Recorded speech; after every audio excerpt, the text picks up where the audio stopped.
So I'm here with Jill Bodensteiner, the athletic director of St. Joseph's University. How are we doing today, Jill? Pretty good. How are you, Yeah, Charles? I'm doing great. Best day of my life, Jill. This is Oh, every day I wake up is the best day of my life. I love the optimism. I love it. So you were hired back in June, and now obviously probably the biggest decision that has been made on this campus since he was hired, probably. So I wanted to ask the first question: at what point in your tenure was this move kind of in the back of your head? Not like when you decided, hey, it's time to move on, but when you got here to not only leave your impact, but like your vision, going forward when this come to your head. Yeah, I mean, the way it relates to my vision is just that I want to think big for this athletics department. And I think, mediocrity is not where I want to be. I want to do all of that for the betterment of the university and most importantly, the student athletes. And I've said this before, and I'll say it to you, Charles, like I meet with prospects and I say to them, like, I want you to come to this campus because we can help you maximize your potential in the classroom as a person and in your sport. And we want you to set goals and get after them, right? It is absolutely no fun to recruit someone and say, come here and be average, come here and be 500, come here and maybe once a decade we'll compete in the A10 tournament. That's not how we're going to recruit people. And so for me, that's how I've been evaluating the entire department. Are we mediocre or are we excellent? And again, it's all for the in my opinion, it's for the good of the student athlete. So this was, I've been evaluating all of our programs. I've been evaluating everything the department does, and it was a disappointing basketball season. And I'd be interested in your perspective as a student. But what I saw at the Old Dominion game was 900 students, and what I saw at our last game was about 22 students. That made me sad. Yeah. That made me sad. So I don't know. What was your thought? Why did students stop coming? So the one thing, I guess. So I'm a junior, so literally under 500, under 500, under 500, 3 straight years. So the guys that I do my show with, we've all been saying we need to move on, we need change. And I was telling her earlier, before you came in, I have to give you a lot of credit for making that decision. I think you're the one out of 100 would have made that decision when it should have been made. He would have gotten another year with the last AD, probably, maybe, who knows how long it would have gone, maybe till he wanted to retire, but I had to give you a lot of credit first there. And, it's with all the, it's just kind of apathy towards the program at this point. And now, literally right when that news broke, I was like, this is kind of like when the Sixers kind of tore it all down. It's like I can finally have something to cheer for again. There's a new era to look forward to. So I definitely have to give you credit for that. Well, I appreciate it. I'm not looking for credit. I'm looking to do the right thing for the university. But I would like to take this opportunity to give you an exclusive that maybe awesome. You've heard. But we're getting headlines here, folks. That's right. We're not going to charge students next year. Wow. And so it's free tickets. And my theory on that is this is a community event. I want you all there. I want you at our basketball games. I want you at our other sporting events. And, you guys, you pay a decent amount of tuition to come to this great school. And so I'm not going to nickel and dime students. So let's see if we can't get some buzz back at our sporting events with students and not let the price be a barrier, which I'm afraid it was for some of our students. Oh, yeah, it's pretty awesome there.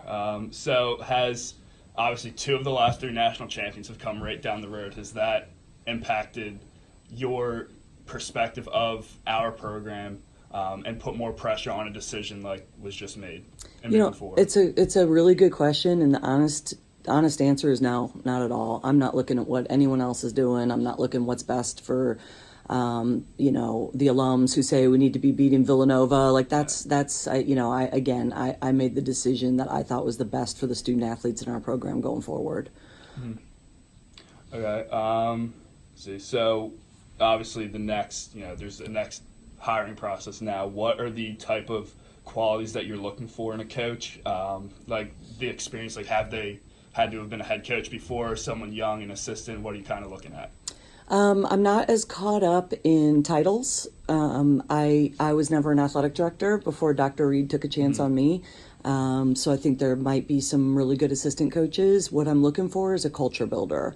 Looking for somebody who really, running a basketball program, it's there's a lot of pieces that go into it, and just having an identity and having a culture on and off the court is really important. So I want someone who's got, either as an assistant or a head coach can demonstrate that they played a really serious, significant role in building that kind of culture on and off the court. That's really what my questions are geared to finding out when I'll be in the interview process. Okay. Would you say that you have a short list together at this point, or you're still kind of exploring? I'm exploring. Most athletic directors, again, before I even got here, when I was still back at Notre Dame, I had short lists for everything, right? Just you network in this business, which I'm an introvert, so I don't usually love the concept, the connotations of networking. It's not. Sometimes I think it can have kind of a cheesy connotation, but I'm out meeting people and I'm connecting, and I'm working on creating diverse short lists for every position. Because one day I wanted to be an athletic director, and I thought that I might be in a position to need a fill in the blank, a million positions. And so, I've had the great fortune of meeting some really, really good people in recent years. I've got my colleagues. I think one thing people don't know is how collegial college sports are. So I have some of my best friends in the world are my counterparts at University of Miami, Florida State, North Carolina. And so, those people know a lot of people too. And so it's just really kind of building, but I didn't come into this with a person or 5 people. And I really, I just spent the last couple days, dealing and helping the assistant coaches and our student athletes. So I'm really just now turning my attention to the search. Okay. So there have been a couple of decommitments already. Does Hakeem Hart and Keenan Sarvin, you've probably been aware of that at this point. Does that, concern you at all, or is it more just part of the process of this thing just kind of happens? Yeah, it's part of the process. They're doing what's best for them. And again, this is all about the student, and they don't know, a coach is a huge part of your college experience, and we don't have one. And we lost a legend and a tremendous human being as our head coach. And that's, I'm sure, one of the things, as it was one of the things that drew me here, was Coach Martelli. So I recognize the emotions that they're going through, and they're reopening their recruiting process. That does not mean, I think, that they won't come here. They're just reopening it. And so, we'll move really, really quickly to get a new coach in place. And that new coach will re-recruit all of the student athletes and the prospective student athletes affiliated with the program. So you just said in a quickly what's your time frame for the new head coach getting here? Again, I've got a bunch of student athletes whose names are up on that board who are in limbo, and they're having a really emotional time right now. And so for them, I owe it to them to make a decision as quickly as I possibly can. But this is a very big decision, and so I can't rush it. Again, you kind of referenced it with respect to the decommitments. This is a longer term view, and so I've got to get it right for the long term. But as soon as I can give the current team some certainty, the better. Yep. So there's this one guy, he's coaching in Greece right now. His name's Rick Pitino. Like, when are you going to interview him? I can drive him from the airport like this. He doesn't have to pay for an Uber. Just let me know when he's coming over. That's You want to go? Should we road trip to Greece? I think we should road trip to Greece. Have you ever been there? I've not. No. My cousin was there for his, when he graduated high school, he took a trip. His family took a trip. So, maybe they can recommend some flights and hotels. It's bucket list for me. So I maybe put it on the university's dime and go check it out. Huh? You guys heard it here first. Me and Jill Bodensteiner interviewing Rick Pitino together. That's in Greece. Okay. So let's see. I guess I'm kind of out of questions. I guess you kind of answered most of. Okay, what are you thinking about? Let's just talk about the NCAA tournament. Who's your favorite? Who do you got winning it? So in my bracket, I have UNC winning it. I hope they face Duke again. That'd be awesome because they're kind of looking like they'll meet again. Yeah. Or they have the chance to. I like Gonzaga. They're cool. Okay. The Jesuit. You gotta. That's right. That's right. So, Did you watch any Murray State last night? Yesterday? No, I was doing work. I was being studious. Oh, good. Good point, for you. So. Well, I didn't see. I saw probably 2 minutes of a game last night, of one game. So that was probably my least viewed first day of March Madness or early day of March Madness. I'm a Bulls fan. Okay.